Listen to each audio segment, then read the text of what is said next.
the callers that call in. They call to sort of hang out on air. Well, I think they're huge because people accuse Maz and I of agreeing on everything. It's like, so everyone says, well, the show, everyone agrees with each other. That's not true. The callers disagree with us. The edge, the back and forth is set by the callers. You do feel like some sort of connection. It's kind of an odd dynamic in a lot of ways. And some of these people you never have met. I know hundreds of listeners, like hundreds of listeners. If I see their name in correspondence with me, I know who they are.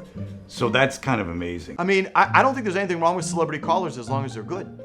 You know, I like familiar voices on the phone line. Danny and Quincy, of course. Danny and Quincy is like, you know, another one of these celebrity callers that is just screaming at all times. Yeah, Tony, listen. Your tone is always the same. It's always about demonizing Belichick. I'm not demonizing Belichick. I just told you I spent the beginning of the show. I spent the beginning of the show praising him, for crying out loud. God, blow it out your ears. Derek from Foxborough, he's number one on my list for many reasons.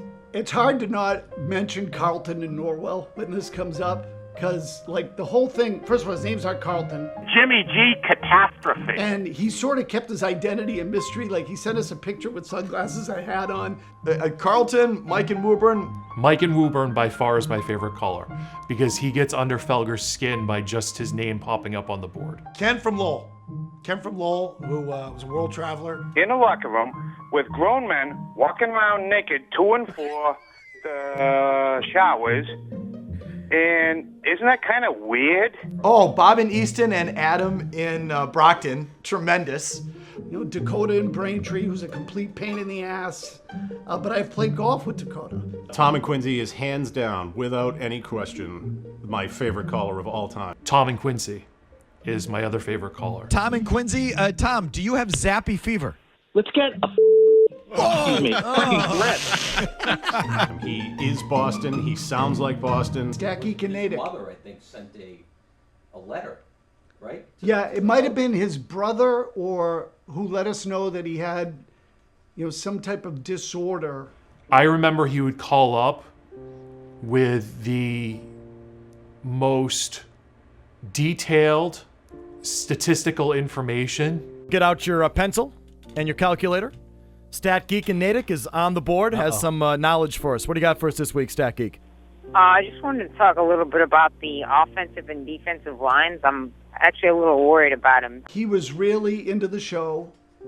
So that's the other part too, and this relates to him because he didn't make it.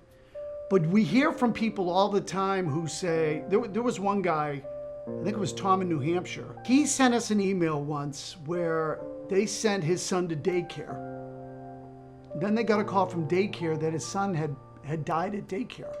And he said that he was devastated as a parent and that one of the ways he was able to find normalcy in his days was to watch. But every once in a while you'll hear a story like that, or the guys who sent us the American flag from Afghanistan when they were deployed over there and flew an American flag in honor of Felger and Maz. They boxed up the flag, they put it in a shadow box, they mailed it to us, it's got a little plaque on it. It's like the greatest thing we've ever received. When you've had this kind of longevity, which is rare in radio, I mean, it really is. It's good to reminisce about it because it's deserving. The station as a whole, for everyone involved, because it's very rare in any medium to have 15 years, and that 15 years of connection with people. There's more than us just making noise here. You know, people appreciate the company and the schedule and the appointment every day.